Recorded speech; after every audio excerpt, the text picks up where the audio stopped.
오늘 우리에게 주시는 하나님의 말씀 함께 보겠습니다. 신약성경 마태복음 5장 7절입니다.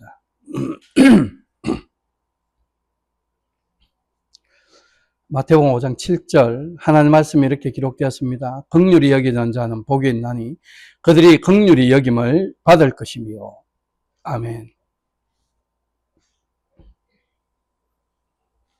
우리 지난주일에 산상설교 5번째 복 있는 사람에 대해서 살펴보기 시작했는데, 예수님 안에서 구원받아 천국 백성이 된 저와 여러분들은 이 땅에서 다른 사람을 긍휼히 여기는 자로 살아야 하는 그런 사람으로 바뀌었다라는 걸 확인했지요.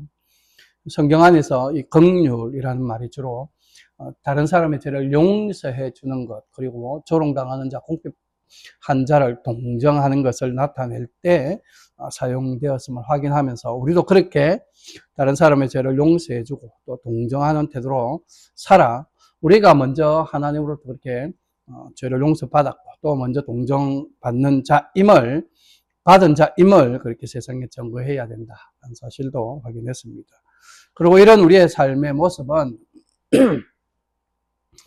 우리가 하나님의 은혜로 구원받아 죄를 용서받았을 뿐만 아니라 영원한 생명과 하나님의 그 나라를 은혜로 받았음을 분명하게 드러내기에 성경의 그 참된 진리와 또 가르침을 빠르게 증거하게 됨으로써 자연히 하나님께 영광 돌리는 그런 삶으로 이어지게 된다. 그래서 우리가 이것은 필연적으로 해야 되는 일이다 했죠. 또한 이것은 정확하게 예수님의 삶과도 일치하는 것이다 라고 말씀드렸습니다. 예수님이 이 땅에 계시는 동안 택하신 자기 백성들을 향한 하나님의 긍휼히 여겨주심과 조건 없는 은혜 베푸심을 선포하고 증거함으로 하나님의 이름에 영광 돌리는 삶을 사셨는데, 다른 사람을 긍휼히 여기는 우리의 그 삶의 태도로 하나님의 이름에 영광이 돌려지게 되면 이는 결국 우리가 예수 그리스도를 따르는 제자다라는 사실이 드러나는 것이고, 그분의 삶에 참여된 자라는 사실이 드러나게 되는 일이죠. 그러니 예수님 안에서 그의 은혜로 구원받아 천국 백성 된 저와 여러분들은 마땅히 다른 사람을 긍휼히 여기는 삶을 살고 있어야 하는 거예요. 다른 이유 없습니다.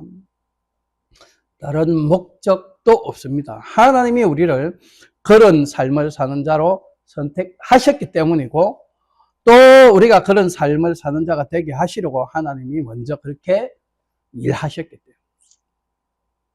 때문에. 우리가 이제 어떤 사람입니까? 우리가 예수 그리스도를 통하여 구원받은 어떤 사람이 되었습니까? 앞으로 장래의 미래에 긍휼히 여김 받는 자가 아니라 이미 긍휼히 여김 받은 자가 되었습니다. 우리는 이제 그러니까 반드시 다른 사람을 긍휼히 여기지 않으면 안 되는 그런 존재로 바뀌어진 거예요. 이게 우리의 영적 현실입니다. 당연하게 다른 사람의 죄와 허물에 대해서도 긍휼히 여겨주는 이 마땅한 삶이다. 이게 오늘 우리의 현실임을 여러분 명확하게 기억하시기 바랍니다. 그래서 예수님이 오늘 본문에서 저와 여러분들을 향하여 이렇게 말씀하는 거죠. 본문을 우리 함께 공동하겠습니다. 시작. 긍휼히 여기는 자는 복이 있나니 긍휼히 여김을 받을 것이요. 자, 그러면 우리는 다른 사람의 죄와 허물을 용서해주고 긍휼히 여기는 것을 어느 정도로 실천해야 될까? 그 긍휼히 여기는 것을 우리는 우리 삶에 어떻게 적용해서 살아야 될까?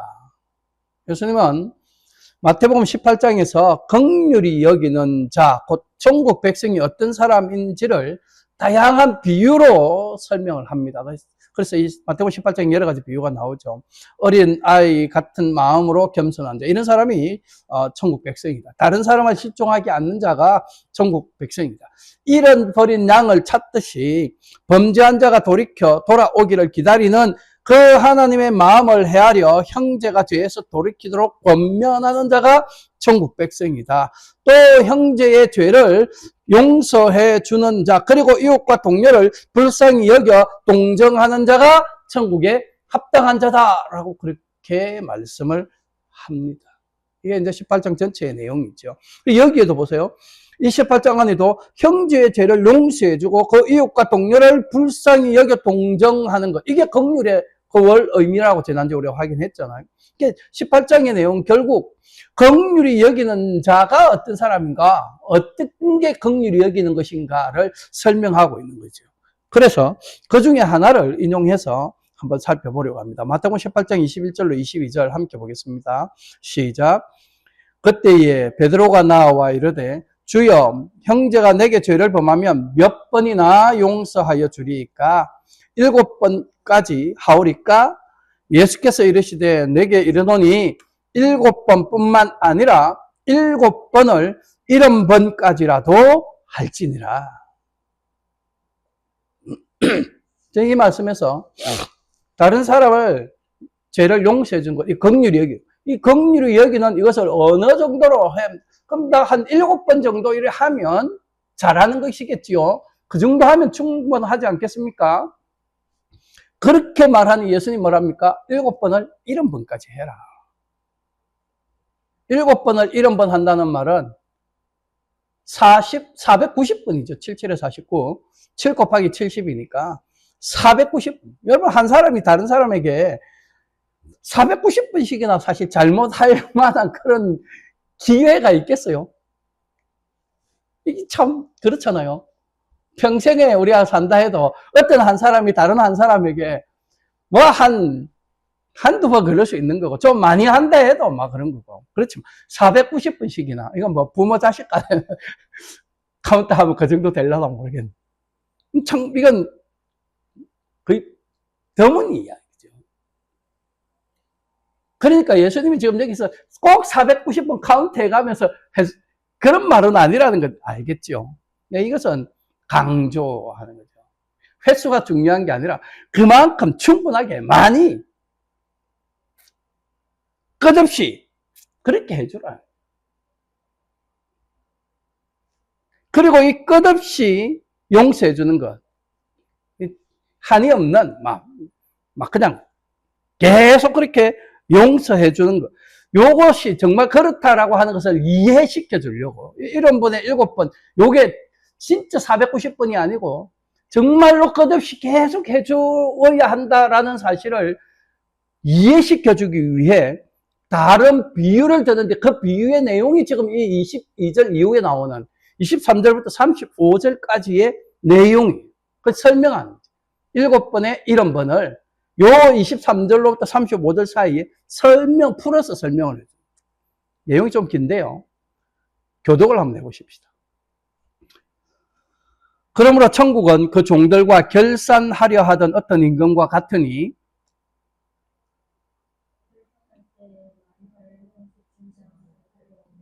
갚을 것이 없는지라 주인이 명하여 그 몸과 아내와 자식들과 모든 소유를 다 팔아 갚게 하라 하니,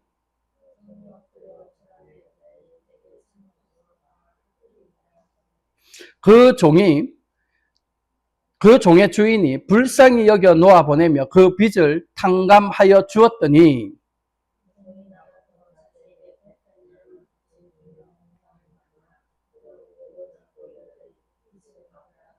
그 동료가 엎드려 간구하여 이르되 나에게 참아주소서 갚으리다 하되,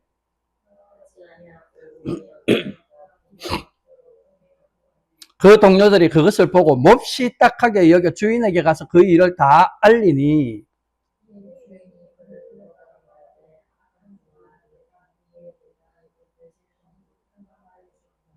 내가 너를 불쌍히 여김같이 너도 내 동료를 불쌍히 여김이 마땅하지 아니하냐 하고,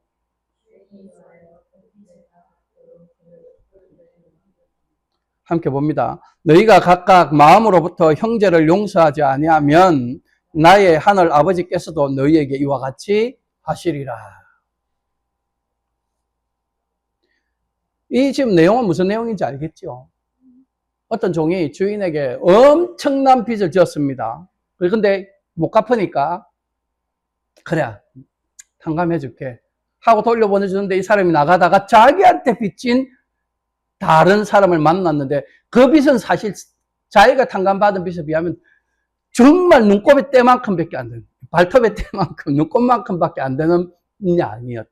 근데 그것을 용서하지 탕감해주지 못해서 그 사람에게는 악하게 대하고 그 일이 밝혀져서 원래 더 주인으로부터 더 큰 벌을 받게 되는 이런 내용입니다. 우리가 이것이 단지 이 정도로 이야기를 하니까 크게 와닿지 않는 거예요. 여기에서 언급되고 있는 가치를 조금 따져서 생각을 해보면 이게 얼마나 큰 내용인가 하는 것을 우리 확인할 수 있어요. 지금 여기 언급되어진 화폐가 두 가지가 나옵니다. 데나리온하고 달란트가 나옵니다. 10,000달란트 빚진 사람, 100데나리온 빚진 사람. 근데 이 데나리온은 예수님 당시에 유대 지역을 통치하고 있던 로마 제국의 화폐 중에 하나예요. 가치가 어느 정도 되느냐? 노동자가 하루 종일 일해서 벌 수 있는 일당 정도. 오늘 우리 식구로 한번 계산하면 얼마 정도 될까요? 시간당 한 20불 잡고, 8시간 일한다 치면 한 180, 160불? 28에 16? 예, 160불, 150불, 160불. 이게 그 정도 가치라고 생각해요. 이게 한 데나리온의 가치. 다른 표현이 성경에도 나옵니다. 드라크마라고 하는 거. 그래서 여인이 한 드라크마를 잊어버리잖아요. 그 찾는 장면. 그 드라크마도 데나리온과 같은 가치입니다. 하나는 로마식 표현이고 하나는 헬라식 표현, 그리스식 표현. 데나리온과 드라크마는 같은 일당이에요. 일당, 하루 일당. 그 당시에 화폐 기준으로 은 한 달란트. 이게 데나리온은 은으로 만든 동전이에요. 근데 달란트는 이 은이 은으로 된 달란트가 있고 금으로 된 달란트가 있어요. 은으로 된 달란트는 6천 데나리온입니다. 그 당시로 치면 6천 데나리온. 그러면 대충 계산을 해보면 일당 이걸로 계산을 해보면 16년 반, 16년하고 6개월 정도에 되는 금액이 은 한 달란트의 금액. 금 한 달란트, 은과 금의 그 가치가 그 당시에는 15배 정도 차이가 났어요. 그러니까 금 한 달란트를 이 데나리온 가치로 바꾸면 9만 데나리온. 9만 일당. 이거는 246년하고도 6개월 정도의 일당이에요. 자, 그러면 본문에 들어가 봅시다. 데나리온과 이제 달란트 언급되었는데 100데나리온은 100일치 일당이잖아요. 1년에 한 3분의 1 정도 되는 거예요. 그런데 10,000달란트예요. 10,000달란트. 근데 이 10,000달란트가 여기는 마태복음 18장에는 금인지 은인지 언급이 안 돼가 있어요. 우리가 은이라고 생각을 해봅시다. 더 가치가 낮은 거. 은이라고 해도 한 달란트가 16.6개월이다. 16년 6개월 정도의 가치면 이게 만이면 얼마나 되는 거예요?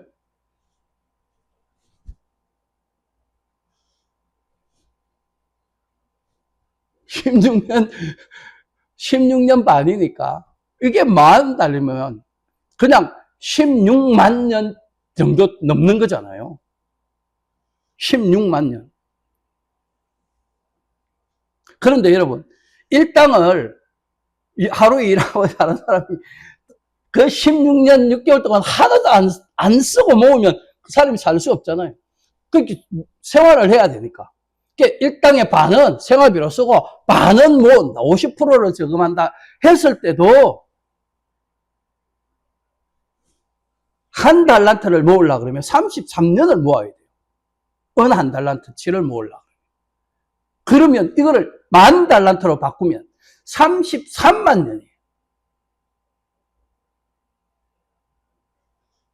금 한 달란트로 바꾸면, 금 10,000달란트로 바꾸면 493만 년. 한 사람이 이거 갚을 수 있는 금액이 아니에요. 못 갚는 금액이죠. 그 집안 사람, 그 일족이 다 평생 죽을 때까지 일해도 갚을 수 없는 금액이에요. 10,000달란트라는 거. 은이라도 마찬가지잖아요. 은이라도. 33만 년인데, 불가능한. 그러니까, 여기서 지금 10,000달란트 빚졌다고 하는 것은 자기 혼자는 절대 안 되고, 자기 가족 모두가 평생이라도 갚을 수 없고, 자기 친척들까지 다 동원해서 해도 못 갚는 돈이야. 그 정도의 가치. 그런데 나가서 100데나리온 100일치잖아요.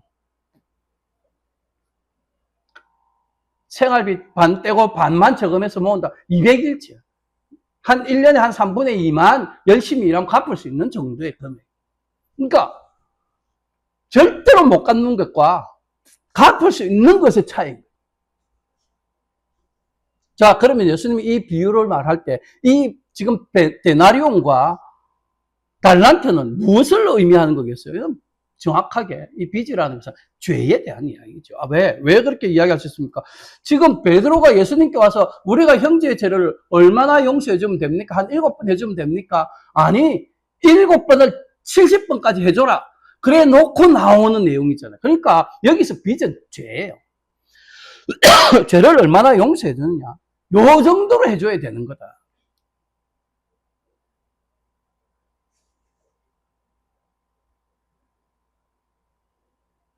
왜 그렇게 해줘? 네가 그렇게 이미 탕감 받았으니까. 그 이미 탕감 받은 사람들이 누구예요? 1만 달란트 가치만큼이나 되는 죄의 용서를 받은 사람들이 우리잖아요. 누구라는 거죠? 예수님의 표현대로 하면 베드로가 물었습니다. 네가 그렇다는, 하나님이 네를 그렇게 용서해 줬다. 그런데 네는 나가서 네한테 그 정도 진짜 손톱의 때만큼 밖에 안 되는 그걸 못 해준다고? 요 이야기. 그게 오늘 우리의 모습 아닙니까? 1만 달란트나 빚진 것을 우리가 용서받았음에도 불구하고 겨우 100데나리온 빚진 자를 용서해주지 못하는 게 오늘 우리의 모습입니다. 누군가 우리에게 뭔가 실수를 하고 또 범죄했다고 해도 우리가 하나님 앞에서 용서받은 죄와 비교하면 아무것도 아닌 거죠. 사실은 진짜 눈꽃밖에 안 된다는 거죠. 그런데 나는 그렇게 엄청난 대가를 지불해야 할 죄를 이미 용서받았음에도 불구하고 다른 사람이 나에게 범한 그 작은 죄, 그 조그만 실수를 용납하지 못한다. 문제가 있는 것이죠. 내가 그렇게 못한다? 그럼 결국 내가 복음을 모른다는 거죠. 복음을 이해하지 못했다는 것이죠.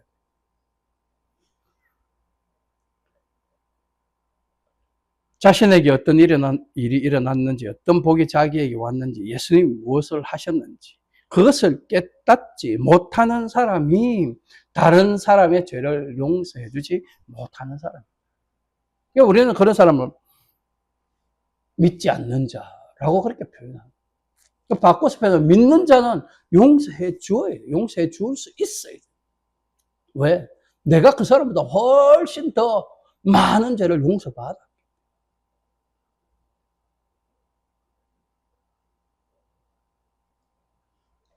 지금 인용한 말씀에서 35절 제일 마지막에 보세요. 너희가 용서하지 않으면 하나님도 용서하지 않는다라고 그렇게 표현되어 있지만 사실 이거는 어떻게 이해해야 되는 말씀이에요? 너희가 이미 용서받았으니 너희는 그렇게 해야 돼. 그리고 이 말을 이대로 다시 또 바꿔서 표현하면 너희가 용서하지 않는다면 너희는 하나님 앞에 용서받지 않은 자다 라는 말이 돼야지. 그러니까 이것은 구원과 제사함의 어떤 순서를 말하는 것이 아니에요. 그걸 말하고자 예수님이 이렇게 말씀하신 게 아니에요.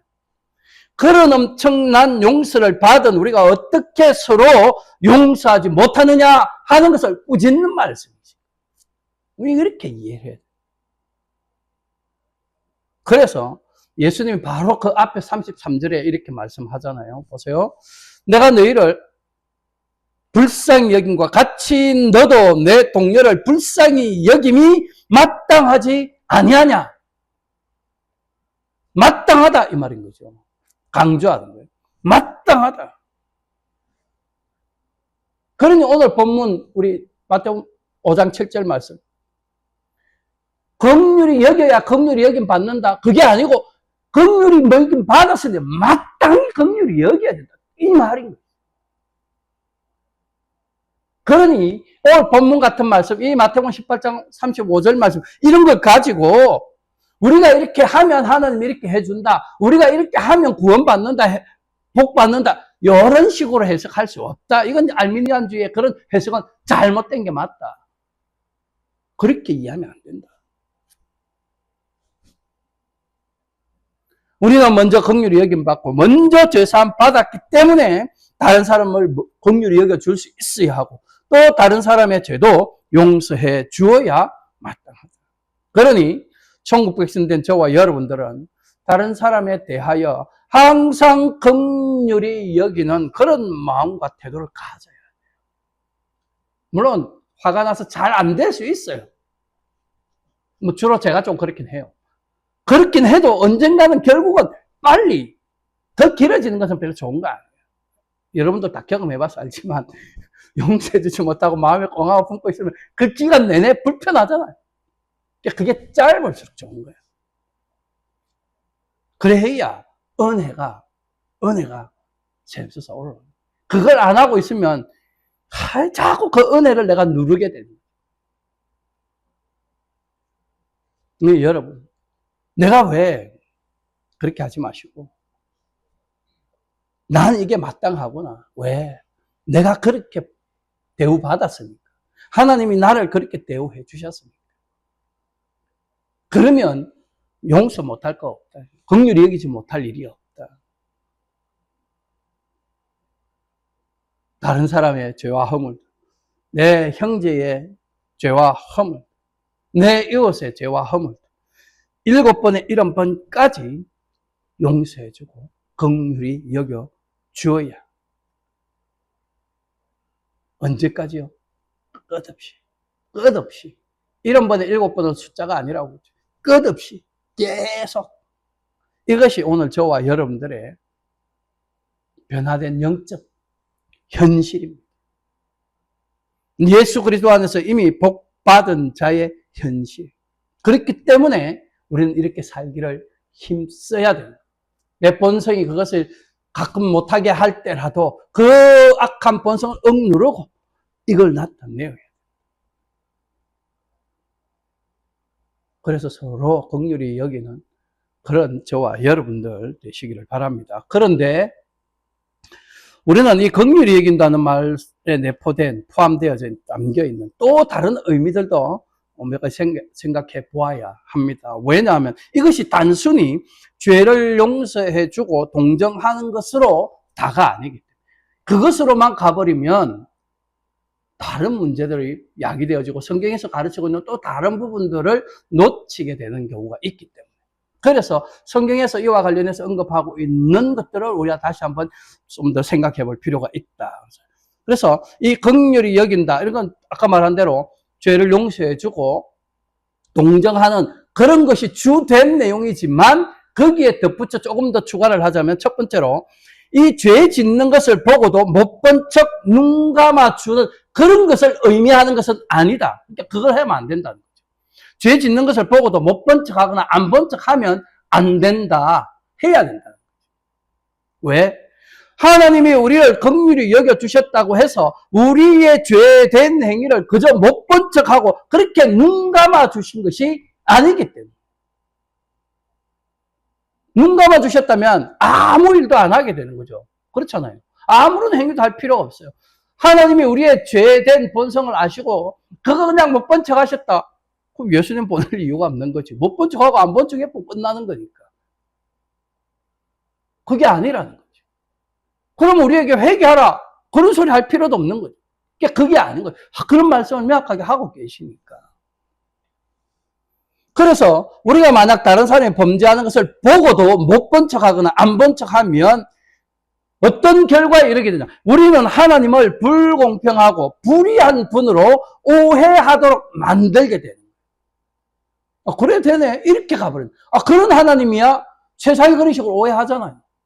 교회들이 그렇게 하고 있으니까. 그러면 안 된다는 거죠. 성경은 우리가 죄 짓는 사람을 보고도 그냥 눈 감아주는 것을 긍휼히 여기는 것으로 가르치지 않습니다. 마태복음 18장 동일하게 지금 나오는 18장 15절로 17절요. 함께 봅시다. 시작. 내 형제가 죄를 범하거든 가서 너와 그 사람과만 상대하여 권고하라. 만일 들으면 네가 네 형제를 얻은 것이요. 만일 듣지 않거든 한두 사람을 데리고 가서 두세 증인의 입으로 말마다 확정하게 하라. 만일 그들의 말도 듣지 않거든 교회의 말하고 교회의 말도 듣지 않거든 이방인과 세리와 같이 여기라. 이 말씀은 형제가 죄를 범하는 것을 보았을 때 이게 나한테 이제 죄를 범하는 것일 수도 있고 아닌 것일 수도 있고 다른 무슨 죄를 범. 그럴 때 우리가 봤을 때 어떻게 행동해야 될까를 가르쳐 주죠. 만일 우리가 죄 짓는 그 사람을 사랑하는 형제로 여긴다면 너 형제가 이렇게 말하잖아요. 여긴다면 우리는 그 형제가 죄에서 떠나도록 고쳐주라 이렇게 말해요. 이 이야기 거기다 돌이켜도록. 그러니 조용히 형제 찾아가서 죄에서 돌이키도록 벗어나도록 죄 짓지 않도록 권면하라는. 그런데 내가 그렇게 권면했는데 권면의 말을 듣지 아니하고 계속 죄를 범하면 교회에 알려서 교회 지휘자들을 통해 권고하게. 교회가 그 사람들을 권고하고 죄 짓지 말라고 권면하는데도 불구하고 계속 죄 지으면 어떡하라고요? 이방인과 세리같이 여기. 교회 밖에 축출해라. 이 사람 더 이상 언약 백성이 아니다. 이 사람 더 이상 교회 공동체가 아니다. 그렇게. 그러니까 죄 짓는 것을 범하는 거 보면 우리가 권면해야 돼. 고치라고 해야 돼. 돌이키라고 말해야 돼. 그런데 그렇게 할 때도 조심해야 돼. 갈라디아서 6장 1절 말씀을 함께 보겠습니다. 시작. 형제들아 사람이 만일 무슨 범죄한 일이 드러나거든 신령한 너희는 온유한 심령으로 그러한 자를 바로잡고 너 자신을 살펴보아 너도 시험을 받을까 두려워하라.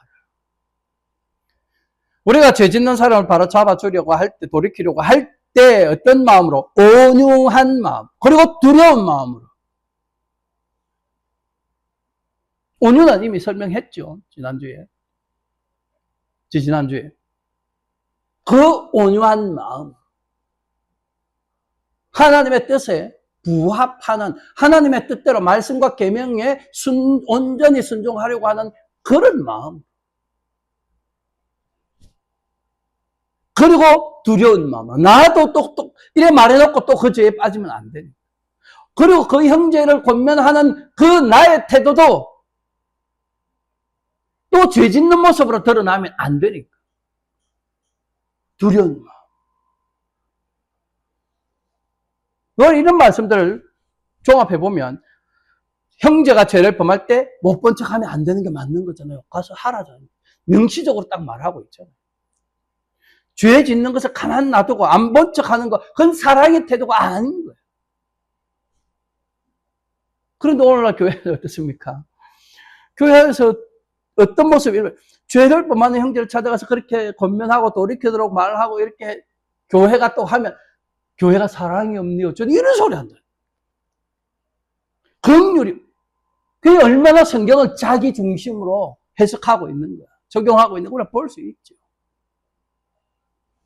그러나 이런 말씀들을 명확하게 우리에게 가르쳐 줍니다. 비록 사랑이 없어 보이는 것처럼, 그렇게 사랑이 없는 것처럼 긍휼이 없는 것처럼 보인다 할지라도 그 형제를 진짜 사랑하면 죄에서 돌이키게 권면해야 된다. 고쳐주어야 된다.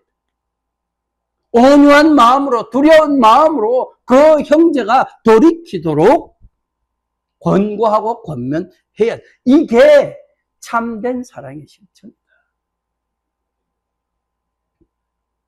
그것이 말씀대로 사는 거다. 그것이 하나님의 뜻에 부합하는 것이다. 이것이 궁극적으로는 구원받은 자들의 바른 삶의 태도이다. 성경은 우리에게 지금 그렇게 증거하고.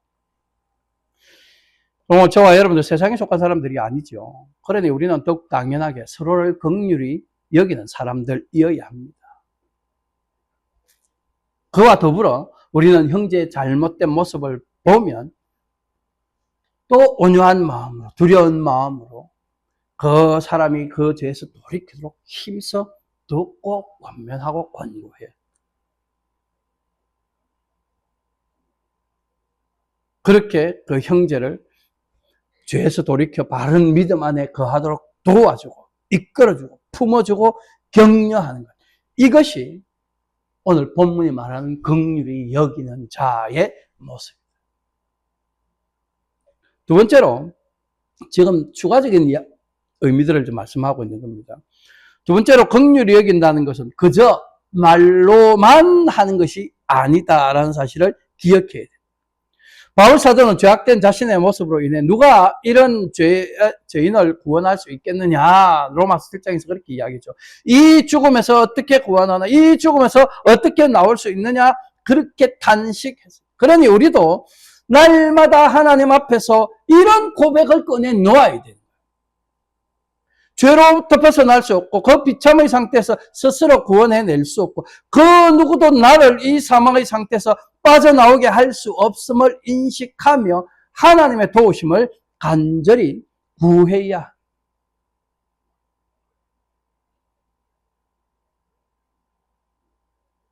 그런데 우리 하나님은 그런 저와 여러분들, 죄에 빠져 죄 때문에 죽어서 하나님의 심판 아래 놓여 있던 우리를 불쌍히 여겨주셨고 긍휼히 여겨주셨죠. 그 비참하면서 우리를 구원해 내시기 위해 사랑하는 독생자에게 인간의 몸을 입게 하시어 이 세상에 보내. 그 비참한 곳으로 직접 내려 보내십니다. 심판 아래 놓여 있던 죄인들의 그 비참함, 그 비참하면서 우리를 구원해 내시려고 주님이 십자가에서 우리 대신 그 하나님의 심판 다 받아 친히 다 겪는, 우리가 아직 원수 되어 있을 그때에 우리를 먼저 긍휼히 여겨주시고 아무런 자격 없는 우리를 긍휼히 여겨주시고 우리를 긍휼히 여기서 예수님 안에서 우리의 그 추악하고 더러운 죄를 다 용서해 주시고 죽을 때까지 노력해도, 아니 몇 번이나 죽었다 다시 태어나도 결단코 해결할 수 없는 그 죄의 빚을 다 탕감해 주시고 아무런 대가 없이 해결해 주시고, 이것이 우리를 향한 하나님의 은혜이고 예수 그리스도의 사랑입니다.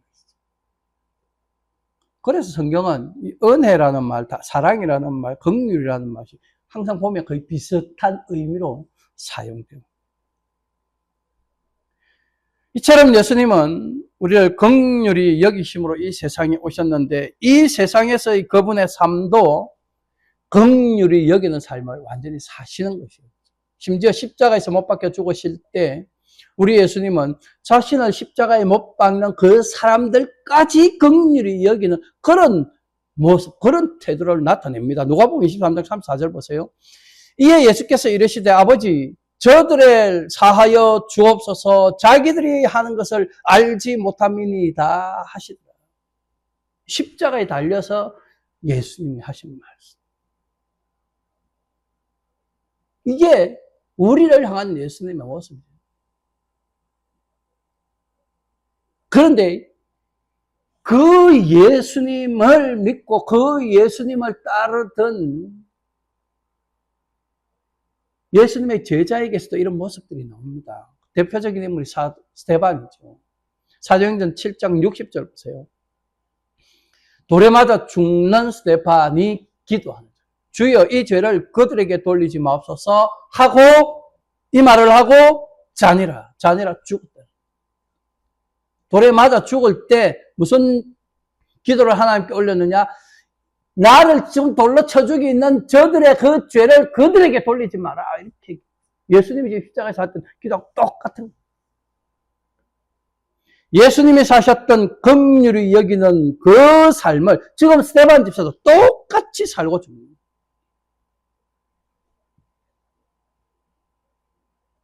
이 무슨 의미합니까?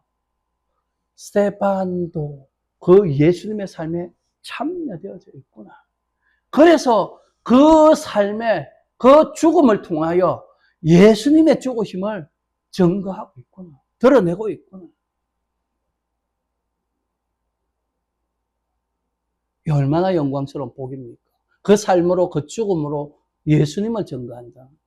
이게 스데반 집사가 받은 복 아닙니까? 비록 세상적인 시각으로 볼 때, 세상적 가치관으로 볼 때는 돌에 맞아 죽는 것이 얼마나 비참해요. 그냥 우리 생각해보면 얼마나 비참해. 사람들에게 돌 맞아 죽는데.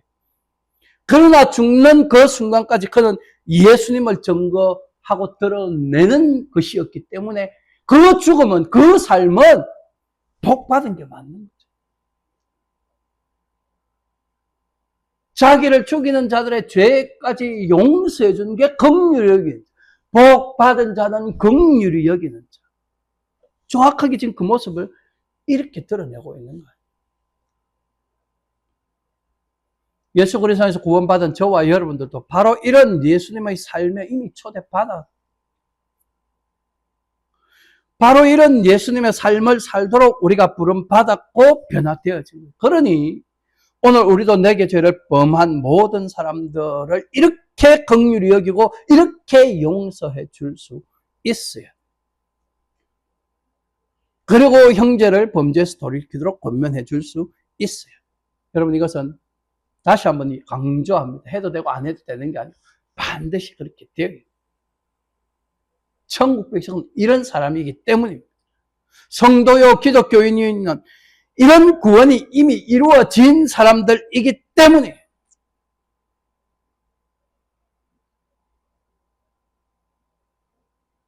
하나님 앞에서 죄 있는 자들, 나에게 죄를 범하는 자들, 믿지 못하는 자들, 우리는 그들을 다 긍휼히 여겨 주어야, 그렇게 긍휼히 여기는 삶으로 우리를 먼저 긍휼히 여겨 주십니다. 말로만, 마음으로만 그렇게 하고 직접 삶으로 그렇게 긍휼히 여기는 삶을 사셨던 그 예수님을 그들에게 증거해 줄 수 있어야 하는. 그렇게 우리 코람데오 개혁장로교회는 예수님의 긍휼을 전하고 증거해야 돼요. 예수님의 모습이, 예수님의 삶이, 예수님의 구원이 오늘 저와 여러분들과 우리 교회를 통하여 세상에 증거되고 나타나야. 그러나 우리는 이런 삶에 열심을 내어야 돼요. 마지막으로 한 가지만 덧붙이면, 우리는 이런 긍휼 베푸는 삶을 살아갈 때 마지 못해서 억지로 그렇게 할 것이 아니라 반드시 즐거움과 기쁨으로 감당해야 합니다. 로마서 12장 8절에 이렇게 말씀하고 있죠. 혹 위로하는 자면 위로하는 일로, 구제하는 자는 성실함으로, 다스리는 자는 부지런함으로, 긍휼을 베푸는 자는 즐거움으로 할지니라. 긍휼을 베풀 때 어떻게? 즐거워, 기쁘게. 왜 우리가 이 긍휼을 베풀고 남의 죄를 용서해주고 또 동정해주고 할 때 이렇게 기쁘고 즐겁게 할 수 있느냐? 하나님이 내게 먼저 그렇게 해주셨다는 것을 그 행위를 통해서 드러낼 수 있기 때문에, 그것을 통해서 내가 깨닫기 때문에, 내가 이미 그런 복권을 받았다는 것이 내 이런 행위로 드러나기 때문에, 확인되어지기 때문에 그 얼마나 기쁜 일이겠어요. 내가 복받은 자다라는 사실이 증명되어지는 거니까. 그리고 그것이 예수님을 닮는 삶이니까. 내가 조금이라도 예수님을 닮는 삶을 나타낼 수 있다는 것, 이것이 우리에게 기쁨이 되고 즐거움이 될 수 있기 때문에. 그래서 바울이 지금 이렇게 말씀합니다. 그런 저와 여러분들에게 어떤 복이 주어진다고요? 오늘 본문이 말합니까? 마지막에 긍휼의 이김을 받을 것이다. 받을 게 아니, 이미 받은 거예요. 이미 받은. 그래서 히브리서 기자가 이렇게 증거하죠. 히브리서 4장 16절. 그러므로 우리는 긍휼하심을 받고 때를 따라 돕는 은혜를 얻기 위하여 은혜의 보좌 앞에 담대히 나아갈 것이니라.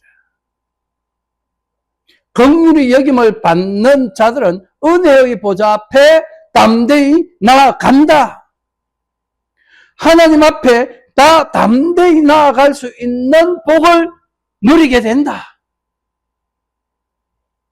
그러므로 긍휼히 여긴 자는 하나님 앞에 담대히 나아감을 받는 그런 복을 이미 받은 자인 것이죠. 바꿔서 표현을 하면 하나님 앞에 담대히 나아가는 자는 하나님으로부터 이미 긍휼히 여김을 받은 자이며 또한 다른 사람을 긍휼히 여기는 자인 것이죠. 이게 공식인 거예요. 자, 그러면 우리를 좀 돌아봅시다. 지금 저와 여러분들이 어디에 나와 있습니까? 오늘 제가 예배 시작할 때 하나님이 우리를 하나님 앞으로, 보좌 앞으로 불렀다라고 그러죠. 지금 우리가 나와 있는 이곳이 어디입니까? 우리는 하나님 보좌 앞입니다. 그 앞에서 지금 예배하고 있는 거죠. 이것이 의미하는 바가 뭐예요? 하나님께서 저와 여러분들을 긍휼히 여기고 계신다. 이미 우리가 그렇게 긍휼히 여김 받았다는 것을 지금 이 예배 현장을 통해서 우리가 확인하고 있는 거예요. 우리가 하나님 앞에 담대히 나온 이 현실을 통해 우리가 이미 긍휼히 여김 받은 자라는 사실을 나타내고 있는 거예요. 이 예배가 얼마나 그래서 의미 있는 거예요. 단순히 그냥 시간 되었으니까 하고 이런 게 아니라. 그리고 우리는 이 예배를 통하여 우리가 그렇게 긍휼히 여김 받은 자이고 긍휼히 여김을 베푸는 자임을 세상에 예배 안 드리는, 우리가 예배 드린 것을 보고 있는 그런 자들에게 증가. 예배는 그런 의미에서 굉장히 중요합니다. 하나님의 긍휼하심을 우리의 이 예배를 통하여 증가하는 것이.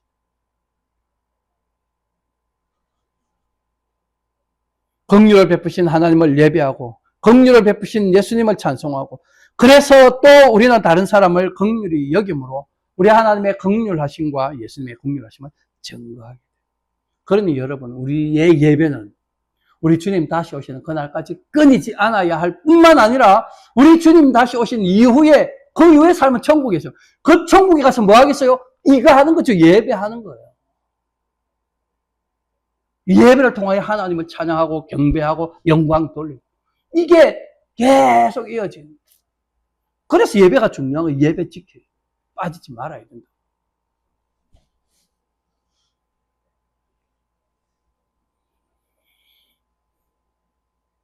하나님 앞으로 담대히 나아올 수 있는 그런 복을 받은 저와 여러분, 우리 주님 다시 오시는 그날까지 이 예배를 통하여 하나님의 긍휼하심을 세상에 전가할 수 있기를 바랍니다.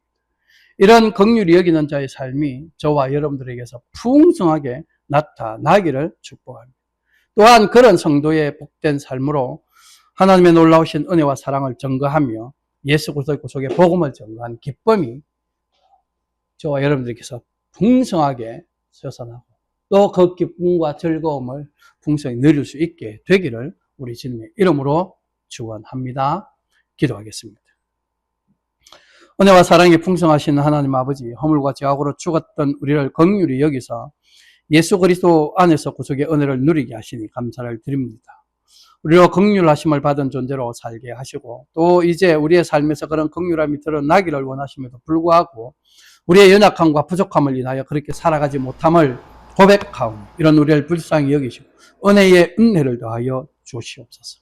성령의 인도하심과 능력 주심을 통하여 우리의 삶에서 긍휼히 여기는 자의 삶이 온전히 회복되게 하시고, 그런 우리의 삶을 통하여 예수 그리스도의 긍휼의 복음이 땅끝까지 전거되게 하시어 믿음으로 구원 얻는 자들이 더 많아지는 놀라운 역사가 일어나게 하실 때 우리 코람데오 개혁 장로교회가 크게 쓰임 받게 하옵소서. 지금도 우리와 함께 하시고 우리를 위해 간구하실 뿐만 아니라 늘 성령으로 충만케 하사 성령의 열매를 풍성히 맺도록 인도해 주시는 우리 구주 예수 그리스도의 이름으로 기도하옵나이다. 아멘.